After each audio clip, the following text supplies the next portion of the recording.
All right, just like the screens, you want to keep up to date on the squeegees. Again, if they get away from you, that's when you find out you got a rush job and now you're taking time cleaning squeegees, the flood bars, the spatulas, all that kind of stuff. So try to stay on top of it.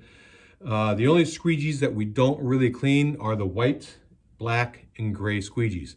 You certainly can, and at times they get so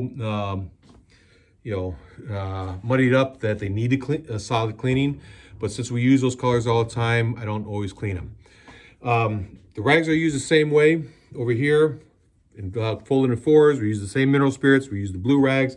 The white ones don't do anything for this kind of project. Those are just kind of for wiping off the counter, your fingerprints and that kind of stuff. So we've got spatulas. And again, these shouldn't take too long, but you got to get into the crevices of this and do a good job of trying to get it clean. So for these, I start down at the base, I adjust it and keep looking for a clean spot on the rag until I get that section between the handle and the blade clean, and then I grip the whole thing and try to get as much off in one swipe as I can. Fold to clean side of the rag, get it clean, and then I got to make sure I get the edges. All right, because that will hold ink also, and then readdress where the blade touches the handle. Should be clean. And then you drop it in and put it away. So again, I'm doing the rag until it's saturated with ink. I should be able to do several spatulas with one rag because, well, it just does a good job at it. All right, so that rag was already used for cleaning screens. So we'll tack some of the squeegees now.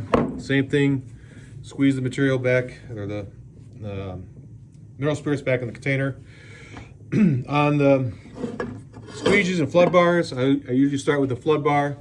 I get in here and do the same thing as I do with the squeegee. I want to grip the whole thing and slide it down and try to clean it without moving the rag as much. Just really try to grip it tight so it comes clean on the back side and the front side. Also, remember these edges. You got to get these edges. All right, when it's clean, you should not know what color was last used on here. So if there's a haze of red or yellow, then you didn't do a good job, and that's going to show up on the next job. So I got that. I'm going to do the same thing. Even though there's a lot of ink on here, I can still use this to grip and peel off quite a bit of ink off the squeegee. Right. Again, I'm going to get all sides.